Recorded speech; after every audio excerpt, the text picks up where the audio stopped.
আগে তো কালেমা ছিল একরকম, ওদের কালেমা ভিন্ন ছিল। তো মঞ্চ উঠেই বলতো আমি স্মরণ করছি কি, আল্লাহর নাম তো নাই। সেই নেতার ভাস্কর্যগুলো প্রত্যেকটা মোড়ে মোড়ে লাগানো ছিল। শত শত কোটি টাকা খরচ করে এই মুরালগুলো, এই ভাস্কর্যগুলো বানানো হয়েছে। বাপের টাকা না জনগণের টাকা? ফেরাউন বেঁচে ছিল 1600 বছর, আর আমার দেশের ফেরাউন বেঁচে ছিল 16 বছর। ঠিক আছে না? তো কত 1600 বছর কোথায়, আর মাত্র 16 বছর আমরা অস্থির হয়ে পড়েছিলাম। খালি বলছিলাম মাতা নাসরুল্লাহ, মাতা নাসরুল্লাহ।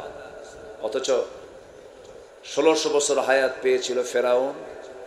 তার জুলুম, তার অত্যাচার, 40,000 শিশুকে হত্যার মধ্য দিয়ে সে আল্লাহর পয়গম্বরের জন্ম ঠেকাতে চেয়েছিল। কিন্তু আল্লাহ তাআলার কি দৃষ্টান্ত, সেই শত্রুর ঘরে তিলে তিলে আল্লাহর পয়গম্বর মুসাকে আল্লাহ নিজে বড় করেছে। সে আল্লাহ না আছেন না নাই? আচ্ছা, তিনি সব পারেন। যাই হোক, বসতে পেরেছি জান্নাতের টুকরায়। কালেমাতুশ শুকর আদায় করি, বলি আলহামদুলিল্লাহ। চিৎকার মেরে বলছি আল্লাহুম্মা ইন্নী আসআলুকা আল হুদা ওয়াত তুকা ওয়াল আফাফা ওয়াল গিনা। সবাই বলি আল্লাহুম্মা আইন্নি আলা যিকরিকা ওয়া শুকরিকা ওয়া হুসনি ইবাদাতিকা। আমরা আল্লাহ তাআলা শুকর আদায় করে নিলাম। আমার পাশে যিনি বসে আছেন, তিনি আমাকে সকাল বিকাল পড়াতে পারবেন। তার ইলম, তার ইলমের গভীরতা, হাজার হাজার ছাত্রের, হাজার হাজার আলেমের তিনি উস্তাদ। আল্লাহ তুমি তার হায়াতকে লম্বা করে দাও। বুড়া মানুষ বাঁচার দরকার আছে না নাই? আসতে বললেন যে না, ভেজাল মনে হয়। বুড়ো আছে যেখানে বরকত আছে সেখানে বুড়োদের থাকা দরকার আছে। পুরাতন চাউল ও এলাকায় কথা আছে। আচ্ছা, যাক, আলহামদুলিল্লাহ। সম্মানিত হাজিরিন, আমি ঢাকা থেকে যখন আসছিলাম প্রচুর বৃষ্টি, যমুনা ব্রিজও বৃষ্টি, রোডে আসছি রোডেও বৃষ্টি। হঠাৎ করে আমি বোয়ালিয়া পার হয়ে দেখি মাটি শুকনা। তো ভাবলাম কি যে আছে নসিবে। আল্লাহকে বললাম, আল্লাহ কোরআন শোনার জন্য তুমি একটা ব্যবস্থা করে দাও। আল্লাহ আমাদের জন্য সহজ করে দিয়েছেন, বলি আলহামদুলিল্লাহ। সম্মানিত হাজিরিন, আমি আমার অভ্যাস অনুযায়ী কোরআনে কারীমের গুরুত্বপূর্ণ একটা সূরা, যে সূরাটার নাম আল্লাহ তাআলা দিয়েছেন সূরাতুল কাহফ। সূরাতুল কাহফ থেকে আমি শেষে 4টা আয়াতে কারিমা তেলাওয়াত করেছি। যদি কোনো বান্দা সূরাতুল কাহফ প্রতি জুমাবারে পড়ে, এই দুনিয়া থেকে আসমান পর্যন্ত ওই বান্দার জন্য আল্লাহ তাআলা নূর দিয়ে মুনাফফার করে দেন, এবং বড় বড় ফিতনা থেকে, এমনকি দাজ্জালের ফিতনা থেকে আল্লাহ তাআলা তাকে রেহাই দিবেন, যে বান্দা এই সূরাতুল কাহফের এই আমলটা করবে।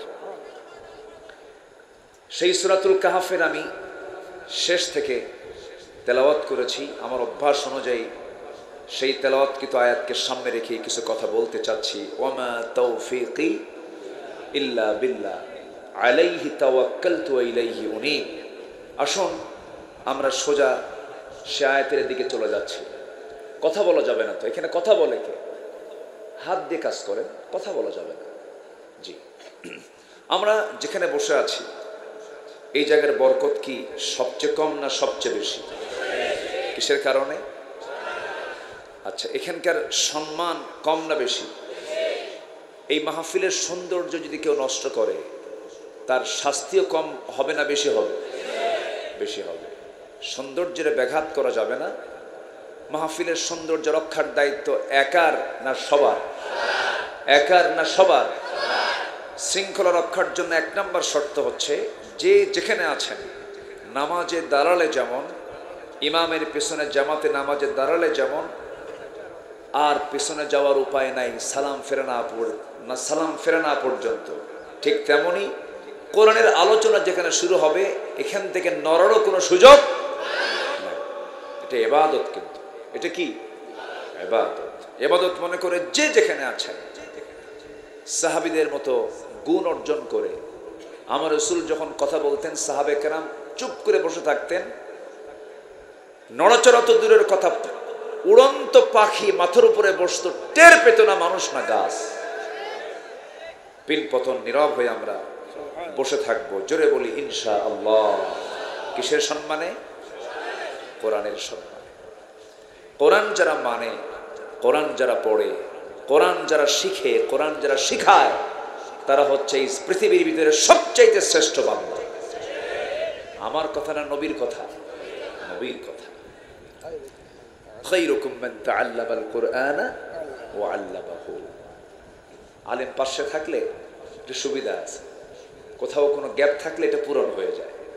বলি আলহামদুলিল্লাহ।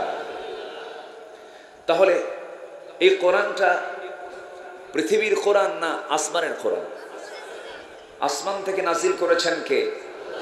আসতে বলবেন না, তিনি কে নাজিল করেছেন? কোরআন তার নিজের পরিচয় একবার দিয়েছে না বারবার দিয়েছে? বারবার। যেখানে যাবেন আগে কোরআন সম্পর্কে আগে কোরআন ক্লিয়ার করেছে, আমি কে, আমার পরিচয়টা কি। আল্লাহ রাব্বুল আলামিন এক জায়গায় বলছেন সূরা বনী ইসরাঈল 9 নম্বর আয়াতে বলছেন, ইন্না যাযাল কুরআনা ইয়াহদি লিল্লাতী হিয়া আকওয়াম ওয়া ইউবাশশিরুল মুমিনিনা আল্লাযীনা ইয়া'মালুনাস সালিহাত আন্না লাহুম আজরান কাবীরা। কোরআন কার উপর নাযিল হয়েছে? কোরআন তাও জানিয়ে দিচ্ছে, আলহামদুলিল্লাহিল্লাযী আনজালা আলা আবদিহিল কিতাব ওয়া লাম ইয়াজআল লাহু ইওয়াজা। জোরে বলুন আল্লাহু আকবার। কোন সময় নাজিল হয়েছে, কোন মাসে নাজিল হয়েছে, দিনে না রাতে, সব বক্তব্য কোরআনে অস্পষ্ট না সুস্পষ্ট? সুস্পষ্ট। সব আল্লাহ ক্লিয়ার করেছেন। এটা অস্পষ্ট কোনো কিতাব নয়। কিতাবুম মুবিন, সুস্পষ্ট একটি কিতাব, যার মধ্যে সংসদ পরিচালনার পদ্ধতি আছে। গণভবন চলবে কেমনে, বঙ্গভবন চলবে কেমনে, সচিবালয় চলবে কেমনে, আইন বিভাগ চলবে কেমনে, বিচার বিভাগ চলবে কেমনে, ফৌজদারি দণ্ডবিধি সহ সকল বিধির উপস্থিতি কোরআনে আছে না নাই? কিন্তু কোরআনকে এইরকম করে মানতে চায় না এমন মুসলিম নাম ধরে আমার দেশে আছে না নাই? কোরআনকে মানতে চাই ধর্মীয় কিতাব। কোরআন থাকবে মসজিদে, কোরআন থাকবে মাদ্রাসায়, কোরআন থাকবে খানকায়, কোরআন থাকবে দরবারে। কোরআন কেন পার্লামেন্টে আসবে? এমন চেতনার আধুনিক, ওরা আধুনিক মুসলিম বলে, ওরা আবার কি মুসলিম বলে? আধুনিক মুসলিম, মডার্ন মুসলিম। তাহলে ওদের চিন্তা হলো কোরআনটাকে তারা একটা নির্দিষ্ট গণ্ডিতে রাখতে চায়।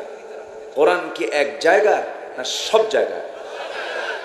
কোরআন ছাড়া যেখানেই চলবে সেখানেই অপূর্ণতা পেয়ে বসবে, আর কোরআন যেখানে থাকবে সেখানেই পূর্ণতা চলে আসবে। যেরকম সুবহানাল্লাহ। কোরআন আছে যেখানে রহমত আছে সেখানে, কোরআন নাই যেখানে গজব আছে। আমরা তো গজবের মধ্যেই ছিলাম 16 বছর। কোরআন ছিল, কোরআন ছিল। আমাদেরকে কত কি বলা হলো, আমরা নাকি পালাই। আলেমরা কই পালায়? 2009 সালে আমার জীবনের প্রথম হজের সফর, 2009 সাল প্রথমবার আমি হজে যাই। ওই বছরই জীবনের শেষ হজ সম্পূর্ণ করেন মরহুম শহীদ আল্লামা দেলোয়ার হোসেন সঈদ রাহিমাহুল্লাহ। ওনার জীবনের শেষ হজ আমার জীবনের প্রথম হজ। সেই হজের সফরে আল্লামা হুজুরকে বলা হলো, দেশে ট্রাইব্যুনাল গঠন হচ্ছে, মামলা প্রস্তুত হচ্ছে, তো আপনার তো না গেলেও চলবে, আপনি এখানে নাগরিকত্ব পেয়ে যাবেন, বহু দেশ আপনাকে চাবে, আপনি যদি আশ্রয় চান রাজনৈতিক আশ্রয় নিতে পারবেন। উনি বলে ফেললেন, আমার দল, আমার দ্বীনি ভাই, আমার কর্মী কষ্টে থাকবে আর আমি আরামে থাকবো, এটি কি হতে পারে? আমি আমার দেশকে ছাড়বো না, আমি আমার আত্মীয় স্বজনকে ছাড়বো না, আমি আমার দলীয় কর্মীকে ছাড়বো না, আমার নেতৃত্বকে আমি কখনো মাইনাস করতে পারবো না, প্রয়োজনে শহীদ হয়ে যাব, দেশ ছাড়বো না। উনি বলেছেন পালাবো না আমি। ফিরে এসেছেন। আলিমরা পালায়? পালায় কে? হাসিনা পালায়। পালাইছে না? পালাইছে কিনা বলেন, পালাইছে কিনা? যারা ওই দল করেন নিজের বিবেককে প্রশ্ন করে দেখেন, এই দুঃসময়ে আপনার নেতা কিন্তু, আপনার নেত্রী কিন্তু ঠিকই মুরগির রান খাচ্ছে। আপনার নেত্রী আপনাকে বিপদে ফেলে চলে গেছে, কিন্তু ইসলামের নেতৃত্বে তা নাই। ইসলামী নেতৃত্বে নেতাই বেশি বিপদে পড়ে, কর্মীকে নেতা নিরাপদে রাখে। এটাই হচ্ছে বাতিল নেতৃত্ব এবং হক নেতৃত্বের তফাৎ।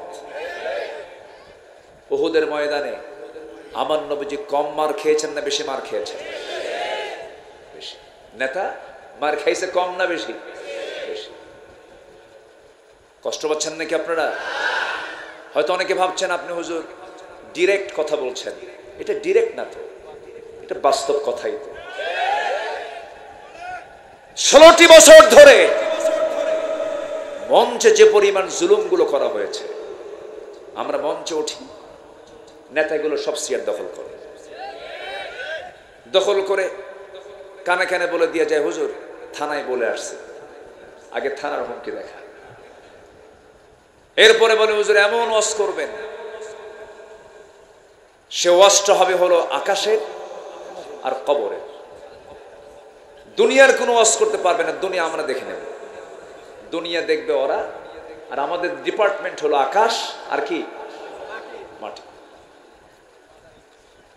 এরকম করে করে জুলুম নির্যাতন করা হয়েছে।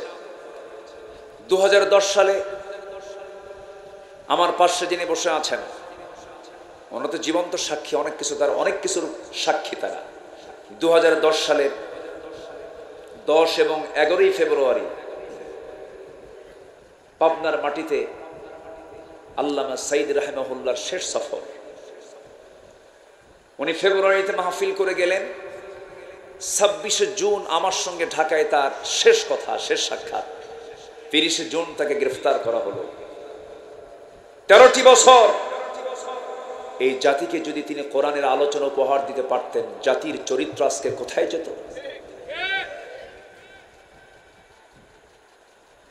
কত পথহারা যুবক বা আমার অবদ্ধ সন্তান তার বক্তৃতা শুনে বাপমার অনুগত হয়েছে, অস্ত্রের ঝনঝনানি রাজনীতি ছেড়ে দিয়ে ইসলামী রাজনীতি শুরু করেছে। সেই মানুষ গড়ার কারিগর এই মুসলিম উম্মার একটি বিশাল সম্পদ আটকিয়ে রেখে 13 বছর পরিবারের হক, মার হক, সন্তানদের হক, জাতির হক, সমাজের হক, সব হক থেকে বঞ্চিত করা হয়েছে। শেষমেশ তাকে বেঁচে রাখাও হয়নি, পরিকল্পিতভাবে জেল থেকে বের করে হসপিটালাইজড করে পরিকল্পিতভাবে সাজানো নাটক তৈরি করে ষড়যন্ত্রমূলক রাজনৈতিক রাষ্ট্রীয় হত্যা তাকে করা হয়েছে। সব গোমর ফাঁস হয়ে যাবে, উন্মোচন হবে সবকিছু ওই ডাক্তারকে ধরতে পারলে। তার গ্রেফতার আমরা দাবি করছি, তাকে গ্রেফতার করা হোক। অবশ্যই তাকে গ্রেফতারের মধ্য দিয়ে এই সত্য উন্মোচন করার দরকার আছে না নাই? সম্মানিত ভাইরা, অনেক কথা আছে, মঞ্চ উঠলেই আল্লামা সাইদির কথা বারবার মনে হয়। এই দেশে এক সময় ওয়াজ হতো রাত 1টার দিকে, ওয়াজ তো হতো না, হতো আওয়াজ। রাত 1টার দিকে আর ওয়াজ হয়? হয় হলো আওয়াজ, আলোচনা হয় না, হয় আলু ছানা, বাবার কাহিনী, দাদার কাহিনী, বিভিন্ন ওয়াজ টস কইরা, লাইলি মজনুর কাহিনী কইরা ঘন্টার পর ঘন্টা চলে যেত। সেটাকে সংস্কার করে আল্লামা সাইদি কোরআনের তাফসীর কেমন করে করতে হয় তার বাস্তব প্রমাণ তিনি দেখিয়েছেন এই বাংলার জন্য। বলি আলহামদুলিল্লাহ। আল্লাহ তুমি তার কবরটাকে জান্নাতের টুকরা বানিয়ে দাও। জোরে বলি আল্লাহুম্মা আমিন। 2010 সালে তার শেষ সফর। 11তে আল্লাহ তাআলা এই অধম, এই নগণ্য, যোগ্যতা নাই এই নগণ্য গোলামকে আমান ট্রাস্টে আল্লাহ তাআলা কবুল করলেন। আসলাম আপনাদের আমান ট্রাস্টে। 11 দারুল আমান ট্রাস্ট, 11, 2011, 12, 13, 14, 4 বছর, 3, 4, 12টা পর্বে। সকালে মহিলা সমাবেশ, 2 দিন রাতের মাহফিল। এই মাহফিলটা আল্লাহ তাআলা আমাকে দিয়ে করালেন। 14 সালের শেষের দিকে মাহফিলে হামলা করা হলো। একটা মাহফিলে অস্ত্রের ঝনঝনানি প্রকাশ হলো, আমাকে লক্ষ্য করে গুলিও ছোড়া হলো। শেষমেশ আমাকে হামলা করলো, মঞ্চে আগুন ধরাইয়া দিল। শেষে আমি শুনি 3 দিন পর আমি হলাম 1 নম্বর আসামি। কোথায় তারা? আজকে পাবনার সেই সন্ত্রাসীগুলো কোথায়? ঠিক কিনা? এই সমস্ত আচরণকে আল্লাহর ওলি করে না, সন্ত্রাসরা করে। কোথায় তারা? আল্লাহ নাই? আসতে বলবেন না, আল্লাহ আছেন না? নাই। কোরআন থেকে আমরা শুনবো কথা, কার গায়ে লাগলো এটা আমাদের দেখার তো কোনো বিষয় নয়। যার গায়ে লাগবে তার সমস্যা, ঠিক কিনা? কোরআন শুনে যদি কারো গায়ে লাগে তাহলে ভাবতে হবে ওর সমস্যা, কোরআনের সমস্যা নয়। কিন্তু ওদের কাছে মনে হয়েছে কোরআনেরই সমস্যা। এই জন্য তারা কোরআনকে অচল করতে চেয়েছিল। অচল করতে নিয়ে এমন অচল হয়েছে ওরা, খুঁজেও পাওয়া যাচ্ছে না, ঠিক কিনা? তবে আমাদেরকে ব্যক্তিগত মান উন্নয়ন করতে হবে। জাতিগত হিসাবে আমার দেশের মানুষ সত্য কথা বেশি বলে না, মিথ্যা কথা বেশি বলে। খুব ভালো চরিত্র না? আস্তে কর, ভালো চরিত্র। আমি মাঝে মাঝে বলি কি জানেন, কোন বান্দার যদি একটা আমল থাকে মিথ্যা কথা না বলা, ওর চাইতে দুনিয়ার শ্রেষ্ঠ পীর আর দ্বিতীয় জন হতে পারে না। যে ব্যক্তি মিথ্যা ছাড়বে তার জন্য জান্নাত ওয়াজিব হবে। জোরে বলে সুবহানাল্লাহ। আমার বন্ধুগণ, জান্নাত পাওয়ার জন্য তো বেশি আমল লাগবে না। একটা আয়াতে আমাকে আপনাকে জান্নাতে নিয়ে চলে যাবে। সে আয়াতটা আমি তেলাওয়াত দিয়ে শুরু করেছি, একটু কান লাগাবেন, মনোযোগ দিয়ে শুনবেন, ইবাদত মনে করে সবাই বসবেন, দাঁড়ায় থাকবেন।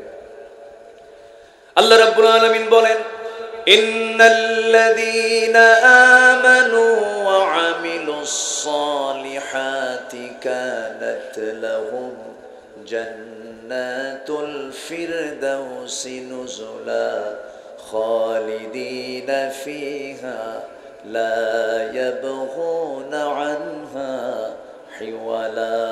জোরে বলুন আল্লাহু আকবার। ইন্না নিশ্চয় আল্লাযীনা যারা আমানু, যারা ঈমান আনবে, ওয়া আমিলুস সালিহাত, সাথে যারা নেক আমল করবে, ভালো ভালো আমলগুলো করবে। এই দুইটা আমলের ফলাফল হলো আল্লাহ নিজে বলছেন, আমি তাদের জন্য 1 নম্বর জান্নাত, জান্নাতুল ফিরদাউস বরাদ্দ রেখে দিয়েছি।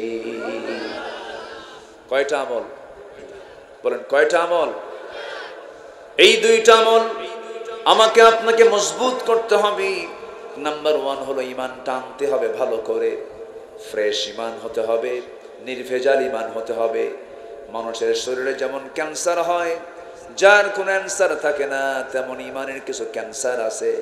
যে ক্যান্সার ঈমানের মধ্যে ঢুকলে পরে তার ঈমানটা খেয়ে শেষ করে ফেলে, সে জান্নাত পাবে না।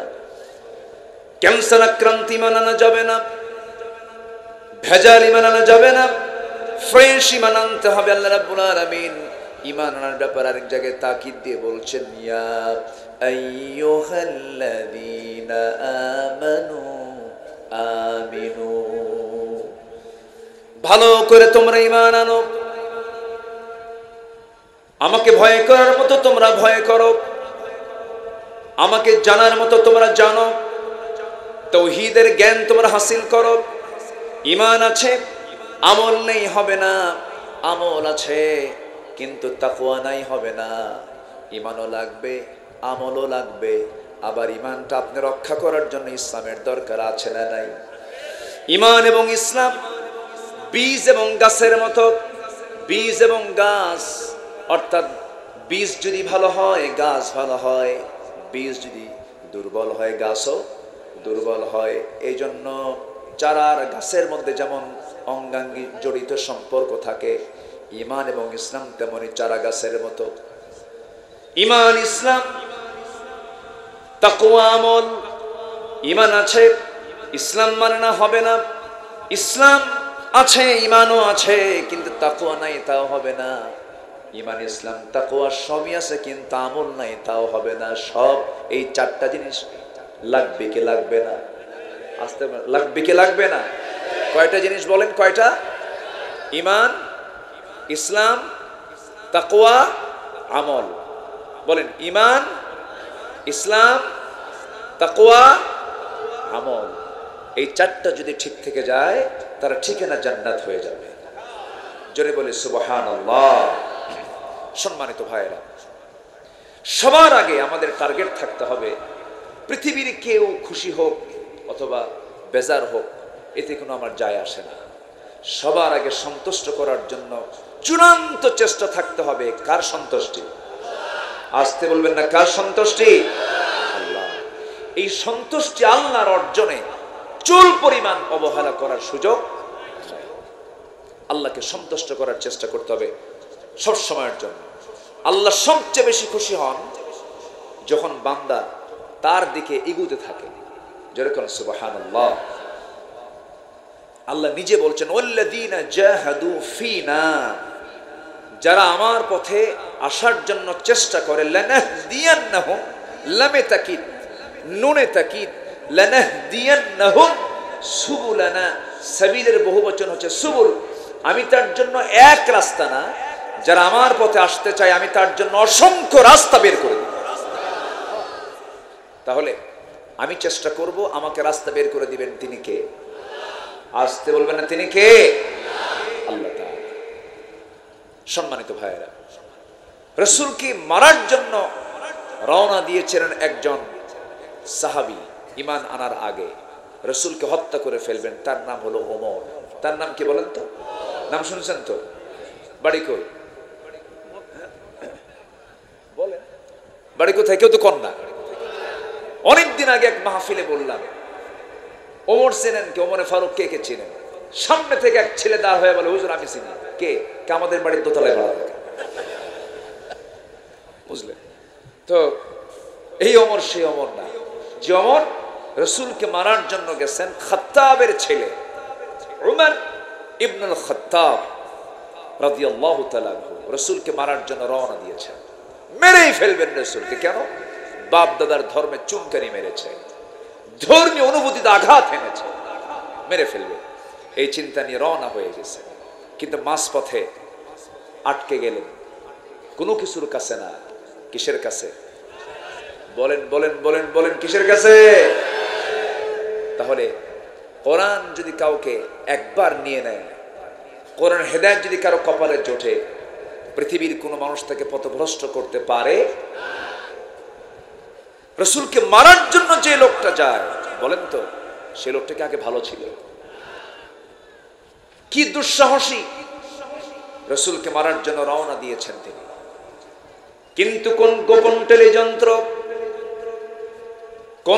টেলিযন্ত্রের মধ্য দিয়ে তাকে জানান দিয়ে দেওয়া হলো, যখন তার সামনে যখন কোরআন খচিত সে আয়াতটা যখন চলে এলো, কোরআন আয়াত সূরা তাহা যখন তিনি পড়লেন, সূরা তাহা পড়ার সঙ্গে সঙ্গে তার দিলটা এত নরম হয়ে গেল। খিয়ারুকুম ফিল জাহিলিয়া খিয়ারুকুম ফিল ইসলাম, জাহেলি যুগেও যারা শ্রেষ্ঠ, ইসলামী যুগেও তারা শ্রেষ্ঠ। এই ওমরে ফারুক কিন্তু জাহেলি যুগে কোন জেনার কাজে অংশগ্রহণ করেন নাই, কোন নেশার জগতেও তারা পা দেন নাই। তারা সেই সময়ে তারা ভালো ছিলেন, চারিত্রিক দিকগুলো সুন্দর ছিল। দেখবেন অনেক হিন্দু মানুষও আছে জেনার কাছে যায় না, ইমান না থাক, কিন্তু এগুলো আকাম কুকাম করে না। আবার অনেক মুসলমান আছে হজ করে, কিন্তু আকাম কুকামের রাজা আছে না নাই?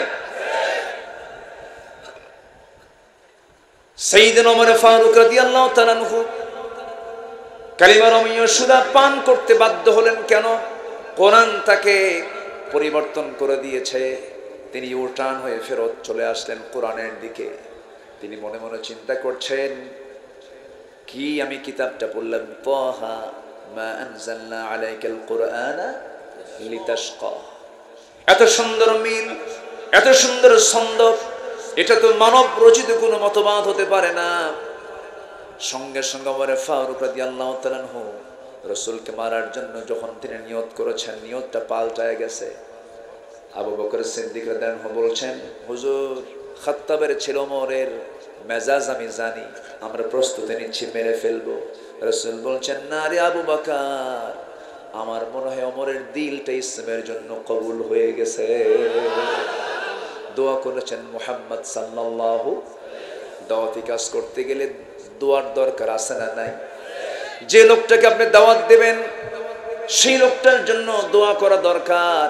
আমরা এখন একটা পরিবেশ পেয়েছি, এখন সবচেয়ে বড় কাজ হলো দাওয়াতি কাজ করা। আমার ভাইকে জাহান্নাম থেকে বাঁচানো যায় কেমনে? এখন বই বের করলে সমস্যা নেই, এমন একটা সময় গেছে কোরআন বের করলে জঙ্গি বলে আখ্যা দিয়েছে তারা। হাদিসের বই বের করতে দেয়নি, কোরআন বের করতে দেয়নি। বুখারীর কিতাবকে তারা জঙ্গির কিতাব বলে আখ্যা দিয়েছে। এত বড় জুলুম শাহী চেপেছিল আমাদের এই জাতির ঘাড়ে। সম্মানিত ভাইয়েরা, একটু আমরা শ্বাস নিতে পারছি, আবার ভাববো না যে আমরা বিজয় পেয়েছি। না, বিজয় সেই দিনই হবে যেদিন এদেশের আকাশে কালিমার পতাকা বিজয়ী বেশি উড্ডীন হবে। আল্লাহর কালিমা বিজয়ী বেশি উড্ডীন হোক বাংলার জমিনে। সবাইকে চান। সংসদ চলবে কোরআন দিয়ে, সচিবালয় চলবে কোরআন দিয়ে। এই মতের পক্ষে রাজি আছেন কারা কারা? হাত উঁচু করে রাখা।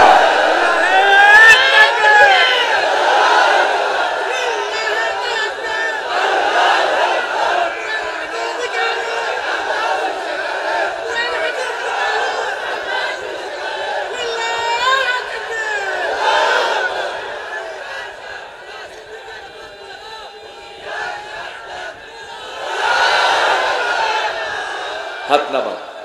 এ কি সাবধান, ওরা নাই তো, স্লোগান পাল্টাতে হবে। কি সাবধান আছে নাকি? সাবধান কই থাকলে তো সাবধান হবে। ওরা আছে, সাবধান কি হবে? থাকুক, ওদেরকে আমরা দাওয়াত দেবো এখন, ঠিক আছে না? বুকে টেনে নেবো আমরা।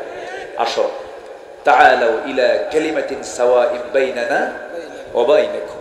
আসো। আমার নবীজি মক্কা বিজয় করলেন, বললেন সবাইকে মাফ করলাম, 17 জনকে মাফ করা যাবে না।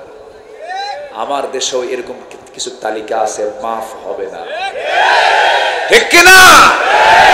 মাফ হবে না। আত্মস্বীকৃত নাস্তিক আছে না নাই? সাথে রাসূল আছে না নাই? আছে না নাই? ওদের মাফ করলেও গুনাহ হবে, ওদের মাফ করা যাবে, মাফ করার ইখতিয়ার আমাদের, মাফ হবে না ওদের। কিন্তু আমভাবে রাসূল সবাইকে মাফ করে দিয়েছেন। মাফ করে মক্কায় ঘুরতেছেন, সবাই তো ভয় অস্থির মক্কার বাসিন্দারা। হাইরে আমরা মুহাম্মদ রে তাড়াইয়া দিছি, কি যে করবে আজকে, রক্তের বন্যা বয়ে যাবে। কিন্তু হয়ে গেছে উল্টা। আমার নবী যে মক্কায় ঢুকি, তিনি নিজের পরিচয় গোপন করে ফেলেছেন। এক বুড়ি মহিলাকে দেখেন ছটফট করতেছে, একটা টোপলা নিয়ে মাথায় খালি দৌড়াচ্ছে। রাসূল বলেন, মা কই যান? মুহাম্মদ ঢুকছে। আল্লাহু আকবার বলবেন, কোথায় ঢুকছে? মক্কায় ঢুকছে, শেষ করে ফেলছে। তাই তো আপনার তো নিতে কষ্ট হচ্ছে, টোপলাটা আমারে দেন, নাও তাড়াতাড়ি নিয়ে চলো, মুহাম্মদ থেকে বাঁচতে হবে। দেখেন কি অপপ্রচার চালাইছিল মক্কার কুরাইশরা। কি কথা কি বোঝা গেল? মানে মক্কার কুরাইশদের অপপ্রচারটা এত তুঙ্গে ছিল যে সবাই সন্দেহ করছে মুহাম্মদ বুঝি সব শেষ করে ফেলবে। আমার নবীজি বুড়ির গন্তব্যের একদম চূড়ান্ত জায়গায় পৌঁছে গিয়ে টোপলাটা রেখে বললেন, মা এখন আমি চলি। চট করে তাকে হাতটা চেপে ধরে টেনে ধরে বলতেছেন, না আমি তোমাকে যেতে দেব না, মক্কায় তো এরকম ভালো মানুষ খুঁজে পাওয়া মুশকিল, তোমার পরিচয়টা কি? আমার রাসূল বলছেন, মা ওই যে মক্কা থেকে এত দূর পর্যন্ত আপনি যার ভয়ে আতঙ্কিত হয়ে এত দূর পর্যন্ত চলে আসছেন, সেই আতঙ্কিত নামটাই আমি মুহাম্মদ সাল্লাল্লাহু আলাইহি ওয়াসাল্লাম। বুড়ি মহিলা কান্দে আর বলে, ও আমার কওমের লোকেরা, তোমরা কাকে ভয় পেয়েছো? এ তো জগৎধন্য মানুষ, সে তো মানব সেবার জন্য প্রস্তুত, আমরা তার সেবা নেওয়ার জন্য প্রস্তুত নই। আমরা পড়লাম লা ইলাহা ইল্লাল্লাহ। আমার নবীজি ব্যবহার দিয়ে পৃথিবী জয় করেছেন, আমরা মাফ করে দেব। কিন্তু মাফ হবে না, আমি কইছি না মাফ হবে না, কিছু মাফ হবে না। আর কিছু মাফ করার জন্য ওয়াল কাযিমিনাল গায়য ওয়াল আফিনা আনিন নাস আল্লাহু ইউহিব্বুল মুহসিনিন। আল্লাহ তাআলা নিজেও বলেছেন, মাফ করে দাও, তুমি মাফ করবে, আল্লাহ তোমাকে মাফ করে দিবেন। আমরা কালেমার দাওয়াত দেব, এখন কম করো না, বেশি করে।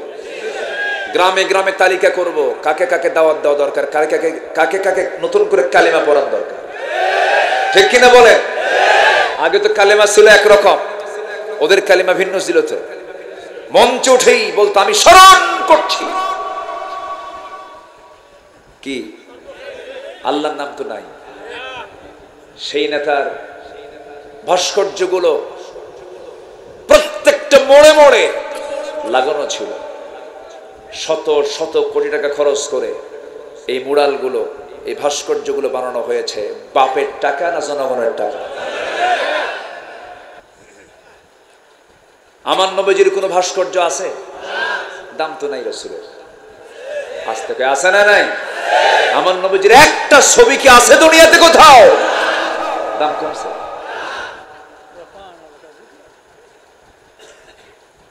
ভাস্কর্যের পক্ষে যদি ইসলাম থাকতো, মূর্তি টাঙানো, মূর্তি উঠানো, মূর্তি লাগানোর পক্ষে যদি ইসলাম থাকতো, অন্তত একটা নবীর মূর্তি দুনিয়াতে থাকতো। আছে? আর কি এক্সাম্পল নেবেন আপনি, কি উদাহরণ নেবেন আপনি? সেই ভাস্কর্য ভাঙতেছে পরের দিন 6 আগস্ট, একদম মাথায় চড়ছে, মাথায় একদম মাথার উপর সরে ভাঙছে। প্রশ্ন করছে ডক্টর ইউনূসকে যে আপনার দেশে এরকম করে একজন সম্মানিত ব্যক্তির ভাস্কর্য ভাঙতেছে, মাথা ভাঙতেছে, আপনার প্রতিক্রিয়া কি? কি এই প্রশ্ন আমারে করেন কেন? ওনার মেয়েরা করেন, তার বেটিরা করেন। এই পরিস্থিতির জন্য আমরা দায়ী নয়, তার মেয়েটাই দায়ী। কথা ক্লিয়ার? কথা ক্লিয়ার? আমরা কথায় বিশ্বাসী হব না, আমরা কাজে বিশ্বাসী হব। জোরে বলি ইনশাআল্লাহ। 16 বছর শুধু শুনেছি কথা, কিন্তু কাজ পাইনি। এখন টের পাচ্ছি, এখন তো মিডিয়া সব ওপেন করে দিচ্ছে। কাজ কি পাইছি জাতি বুঝে গেছে। এমন সংসার, 18 লক্ষ কোটি টাকা ঋণ, এমন সংসার থুয়ে গেছে। কত লক্ষ কোটি টাকা? তার মধ্যে থেকে আবার নিজেরাই নিয়ে গেছে হলো 11 লক্ষ কোটি টাকা। দেশপ্রেমিক, হ্যাঁ, দেশপ্রেমিকের লক্ষণ এগুলো। শুধু পুকুর চুরি নয়, এরা সাগর চুরি করেছে, ঠিক কিনা? এরা সাগর চুরি করেছে। আমার বন্ধুগণ, আমি কি শেষ করে দেব নাকি? ওই যে কিছু পাগড়ি বাচ্চারা, ও শিক্ষকের ডাক পড়ে গেছে, সাইক্লোন হলেও থাকবে। যদি এখানে ঝড়ও শুরু হয়, যত কিছুই বলেন আপনি থাকবে না। শিক্ষক যেখানে, ছাত্র, এটাই তো নেতৃত্ব, এটাই হচ্ছে জামাত। আল্লাহু আকবার, যেখানে আল্লাহু আকবার। ইমাম আছে যেখানে, মুসল্লি আছে, ওদের ফজরে উঠতে হবে। তার আগে যদি হাফেজ হয়, তাকে একটা সবক দিতে হবে, নতুন সবক মুখস্থ করতে হবে। কত সুন্দর সিস্টেম। আল্লাহ তুমি এদেরকে বড় আলেম বানাও। আবার ইনি আবার কোথায় কোন হাফিজে মাদ্রাসার ছাত্র, যে পিছন দিয়ে যাচ্ছে, যে উনি আবার চান্স নিছে, এই চান্স আমি চাই। বসেন বসেন। আমি কোন সূরা থেকে কথা শুরু করেছি বলেন তো, মনে আছে আপনাদের? কাহাফ মানে হলো গুহা। কাহাফ মানে কি বলেন? গুহা। আসহাবুল কাহাফ, আন্না আসহাবাল কাহাফি ওয়ার রাকিমি কানু মিন আয়াতিনা আজাবা। আল্লাহু আকবার। মুহাজির ছিলেন, হিজরত করে দেশ ছেড়েছিলেন জালিম বাদশার অত্যাচার থেকে বাঁচার জন্য। আল্লাহ তাআলা তাদের এই হিজরতকে কবুল করলেন। এখন পর্যন্ত ঘুমায় তারা ওই গুহার মধ্যে, কিয়ামত পর্যন্ত ঘুমাবে। আল্লাহ তাদের পাহারা দিচ্ছেন। মুহাজিদের সাহায্যকারী কে? আসতে বলবেন, তিনি কে? আল্লাহ। আমার বন্ধুগণ, দুইটা আমল আমরা করব, জান্নাত বুঝে নেব আল্লাহর কাছ থেকে। কিন্তু দুইটা আমলের মধ্যেই গোটা জীবনের সমস্ত আমল জড়িত। ঈমান তেমন একটা বিষয়ের নাম, ঈমানটা কখন চিন্তাই হয়ে যায় বান্দা নিজেও টের পায় না। আমার দেশে এমন লোক আছে, এমন লোক আছে আমার দেশে খুঁজে পাওয়া যাবে, নামই হলো ঈমান আলী। আছে না? নাম কি? ঈমান আলী। মুহাম্মদ ঈমান আলী। দেখেন কতগুলো নাম। মুহাম্মদ একটা নাম, ঈমান আবার আলী। মুহাম্মদ ঈমান আলী, এত সুন্দর নাম, কিন্তু ফজর পড়ে না, নাম রাখছে ঈমান আলী। মোহাব্বত বাবা অনেক শখ করে নাম ঈমান আলী রাখছে, কিন্তু নামাজ পড়ে না এই ফজর। নাম হলো রমজান আলী, দুপুরবেলা ভাত খায়। নাম কি? রমজান আলী। নাম হলো বাদশা মিয়া, ভিক্ষা করে। নাম বাদশা মিয়া, কি করে? নাম হলো খোকা মিয়া, বয়স 80 বছর, বুড়া হয়ে গেছে। বুড়া মিয়া না হয়, তার নাম কি হয়েছে? খোকা। নাম হলো আতর আলী, পকেটে গাজার গন্ধ। নাম কি? আতর আলী। এই নাম দিয়ে জান্নাত পাওয়া যাবে না, গুণ দিয়ে জান্নাত পেতে হবে। ঈমান এনেছি বললেই শুধু হবে না। আল্লাহ রাব্বুল আলামিন বলছেন, আহাসিবান নাস আইয়ুতরাকু আইয়াকুলু আমান্না ওয়া হুম লা ইফতানুন। মানুষের কি ধারণা, ঈমান এনেছি আর আমি তাকে পরীক্ষা ছাড়া এমনি ছেড়ে দেব? না না, অবশ্যই তাকে পরীক্ষা করা হবে। এই পৃথিবীতে সবচেয়ে বেশি পরীক্ষা দিয়েছেন আল্লাহর নবীরা। আশাদ্দুন নাসি বালাউল আম্বিয়া সুম্মাল আমসাল ফাল আমসাল। এই দুনিয়াতে যত বালা মুসিবত এসেছে, সবচেয়ে বেশি বালা মুসিবতের সম্মুখীন হয়েছেন হলো আল্লাহর নবীরা। আদম আলাইহিস সালাতু ওয়াস সালাম এবং মুসলিমীয় দুই একজন নবী ছাড়া এই পৃথিবীতে অধিকাংশ নবী তারা মাজলুম ছিলেন, অত্যাচারিত ছিলেন। বিশেষ করে আমরা সবাই জানি আমাদের জাতির পিতাকে। আরো জোরে, আরো জোরে, আরো জোরে। ভুল যেন আর না হয়। আসতে পারে, ঠিক কিনা? ভুল কি আর হবে? জাতির পিতা কে? এটা কার দেওয়া? সম্মানিত ভাইয়েরা, সূরাতুল হজ একদম লাস্ট আয়াত, সূরাতুল হজের শেষ আয়াত। মিল্লাতা আবিকুম ইব্রাহিম হুয়া সাম্মাকুমুল মুসলিমিন। মিল্লাত মানে জাতি, আবুল মানে পিতা, কুম মানে তোমাদের। একদম শাব্দিক অর্থ বলছে, কিন্তু কোন ভাবার্থ না। মিল্লাত মানে নেশন, পিতা, আবুন মানে জাতি, আর আবুন মানে হলো ফাদার, আর কুম মানে তোমাদের। তোমাদের জাতির পিতা কে? আরো জোরে, আরো জোরে। এটা কার দেওয়া? কার দেওয়া? অতএব কারো চাপিয়ে দেওয়া কোনো কিছু আমরা মানি না। আমাদের জাতির পিতা হচ্ছেন ইব্রাহিম আলাইহিস সালাতু ওয়াস সালাম। সম্মানিত ভাইয়েরা, এই নবীর জীবনে পরীক্ষা একটা দুইটা, ঈমান এনেছেন সবার আগে। তার মানে এই ঈমানের ফলাফল প্রকাশ পেয়েছে। কি হয় ঈমান আনলে, কি হতে পারে? সবার আগে প্রতিক্রিয়ার সৃষ্টি হয়েছে ফ্যামিলি থেকে, পরিবার থেকে। বাপ কয়, তুমি কি বলো এগুলো? তুমি কোন রবের দিকে ডাকো? তুমি না ইব্রাহিম, আমার এগুলো পছন্দ হচ্ছে না। বাপ মূর্তি বানায়। বাপ মূর্তি কি করে? বানায়। আর ছেলে মূর্তি বানায়। তাহলে বলেন তো, বাপ এক জগতে, ছেলে আরেক জগৎ। তাহলে ঈমান আনলে পরিবারের মধ্যেও মতপার্থক্য হওয়ার সম্ভাবনা আমার জাতির পিতার মধ্যে যেহেতু ছিল, সম্ভাবনা আমরা তার সন্তান আছে না নাই? একদিন অনেকগুলো মূর্তি মাটি দিয়ে বানায়া রোদে শুকাইয়া রাখছে। বাজারে গিয়ে মূর্তিগুলো বেচবে, রব বিক্রি। এমন রব বেচে খায়। কি কথা কি বুঝতেছেন? মানে এমন রব কি করে খায়? বেচে খায়। তো মূর্তিগুলো বানায়া বলল, বাবা এই ঝুড়িতে করে তুমি নিয়ে আসো, তোমার গায়ে শক্তি বেশি, বাজারে বিক্রি করো। ইব্রাহিম আলাইহিস সালাতু ওয়াস সালাম মূর্তিগুলো ঝুড়িতে নিলেন। রাগ এমন উঠছে, মানে রাগ আর সহ্য করতে পারেন। সবগুলো মূর্তির মাথা ভাঙছে, মটকা ভাঙছে। মটকা ভেঙে ঝুড়িতে করে নিয়ে চলে গেছে বাবার সাথে, নিয়ে রাখছে। দেখে যে একটার মাথাও ঠিক নাই। বাপ বলে, বাজান এগুলো কোনো কাজ হলো? সবগুলো মূর্তির মাথা ভাঙছ, আমি মূর্তিগুলো বিক্রি করবো কেমন? আব্বা আমার কোনো দোষ নাই। কেন? ঝুড়ি যখন মাথায় নিলাম দেখি ওদের মধ্যে গৃহযুদ্ধ শুরু হলো। কি যুদ্ধ? গৃহযুদ্ধ। আমি বললাম থাম। এই থাম থাম করতে করতে নিচে নামাতেই সব শেষ। এখন বাপ মনে মনে চিন্তা করে, গ্রামার তো খাটালি, আমি তো আর এই জবাব দিতে গেলে আমি হেরে যাব। যদি বাপ জবাব দেয়, ওরা মারামারি করার যোগ্যতা আছে? ওদের নড়চড়া, ওরা কথা বলতে পারে না, মারামারি করতে পারে না, ওরা কেমনে মারামারি করলো? তো আমি যদি এই কথা বলি তাহলে তো পাল্টা জবাব আমার ছেলের কাছে আছে। কিচ্ছু বললো না, কোনো জবাব নেই।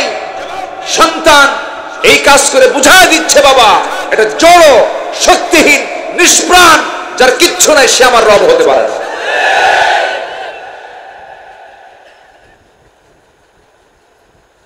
এর ফলাফল কি দাঁড়ালো? এর ফলাফল দাঁড়ালো হলো রাষ্ট্রীয়ভাবে তার বিরুদ্ধে আইন পাশ করা হলো। সে রাষ্ট্রীয় আইনে তাকে আইন পাশ করা হলো কি? তাকে জীবন্ত দোলনায় তুলে, তাকে শূন্য তুলে, সবার চোখের সামনে স্টেডিয়াম তৈরি করে লক্ষ লক্ষ জনতার সামনে আল্লাহর নবীকে তারা আগুনে ফেলবে আর তৃপ্তি নেবে, মজা নেবে। আল্লাহ বললেন, আমার খালিলকে তোরা আগুনে ফেলে মজা নিবি? উল্টা ঘটনা ঘটায় দেবে। জোরে কান সুবহানাল্লাহ। ওরা জানেই নাই যে ঘটনাটা ঘটবে। আগুনের কাজ তো জ্বালায় দেওয়া, ওরা তারা জানে না যে আগুন এরকম উল্টা হবে। ওরা কি জানে? আল্লাহ বললেন, যা জ্বালায় দে। আল্লাহ এমন ঘটনা ঘটালেন পৃথিবীর ইতিহাসে একটাই ঘটনা ঘটেছে ইব্রাহিমের জীবনে। আল্লাহু আকবার। নিক্ষেপ করছে আগুনে। ঈমানের কি শক্তি! আগুন জান্নাতের টুকরা হয়ে যায়। এটা জোরে কান সুবহানাল্লাহ, আরো জোরে কান সুবহানাল্লাহ। পরীক্ষা কি কম? আস্তে পরীক্ষা কি কম? আমার বন্ধুগণ, ঈমান এনেছি আমরা। এই যে মুরব্বী আব্দুর রহিম সাহেব, তিনি একসঙ্গে খেতে খেতে বসে গল্প করতে করতে তিনি বললেন, পাবনাতে আমি একমাত্র সবচেয়ে বেশি সময় আমাকে কারাগারে থাকতে হয়েছে। 2 বছর 2 মাস জেলখানা। এই যে তার পরিবারের হক তিনি আদায় করতে পারলেন না। মায়ের জানাজাটাও করতে দেওয়া হয় নাই। এই যে জুলুম, এই যে নির্যাতন, আমার বন্ধুগণ, আমি এতদিন ছিলাম না, আমারও জেলখানায় ছিলাম। এক মুরব্বী দেখি 87 বছর বয়স, জেলখানায় নতুন তিনি ঢুকলেন, আমাকে দেখে জড়িয়ে ধরে, বাবা আমার জেলখানায় ঢুকে আর দুঃখ নেই কেন, আপনারে পাইছি। দেখছেন কি করে? বললাম কেন? আপনি যখন জেলে, এই তো আমার জেলখানা নেই, আমার তো ভালো জায়গা হয়ে গেছে, ওয়াজ শুনবে। উনি ওয়াজ শুনবে। বললাম চাচা আপনার মামলা কি? বলে যে আমার মামলা হলো বিস্ফোরক। তো বললাম চাচা বিস্ফোরকটা কি আপনি জানেন? আচ্ছা বাবা আমি তো জানি না এটা, আসলে বিস্ফোরকটা কি, এটা কি খাওয়ার জিনিস নাকি? বুড়া মানুষ। এই যে অত্যাচারগুলো, নির্যাতনগুলো যারা সহ্য করলেন, ইমানি হালাত যদি থাকে, ইমান যদি থাকে, অবশ্যই এটার যাজা দেওয়ার একমাত্র মালিক তিনি কে? আসতে বলবেন না তিনি কে? আমরা পুরস্কার পৃথিবীর কারো কাছে চাই না, আমরা পুরস্কার চাই কার কাছে? আল্লাহর কাছে। আমার বন্ধুগণ, জেলখানার মধ্যে অত্যাচার আছে না নাই? সেখানেও কিন্তু আরাম নাই, ওর মধ্যে আবার সেল রাখছে, ওর মধ্যে আবার আলাদা টর্চার আছে। এরকম করে বহু অত্যাচারগুলো করা হয়েছে। আয়না ঘর তৈরি করেছিল তারা। আয়না ঘরের সবচেয়ে বড় দুইজন যারা সবচেয়ে বড় জুলুমের শিকার হয়েছেন, মীর কাসেম আলী, শহীদ মীর কাসেম আলী রাহিমাহুল্লাহর সন্তান ব্যারিস্টার আরমান, আমি গিয়েছিলাম দেখতে। অধ্যাপক গোলাম আজম রাহিমাহুল্লাহর ছেলে ব্রিগেডিয়ার আব্দুল্লাহিল আমান আজমি, দুজনের সঙ্গে কথা বলেছি। শুধু তারা বলেছেন যে আমাদের প্রত্যেকটা রাত কাটতো, যখন রাত হতো ভাবতাম এই রাত যেন আমাদের জীবনের শেষ রাত। এবং আমি 8টা বছর একটা না, আমি কোনদিন সূর্যের মুখটা দেখি, সূর্যের মুখ না দেখে থেকেছেন তারা দীর্ঘ 8 বছর। বলুন এটা কি নিকটবর্তী কোনো মানব মানে পাশবিকতার কোনো দৃষ্টান্ত? আমার মনে হয় এর চাইতে বেশি নাই আর পৃথিবীতে। সম্মানিত ভাইয়েরা, কিন্তু ইমানদারের পুরস্কার চাওয়া কার কাছে? আসতে বলবেন না কার কাছে? ব্যারিস্টার আরমান বললেন যে আমার বাবা মীর কাসেম আলীর ফাঁসি হয়েছে আমি 8 বছর পরে জেনেছি।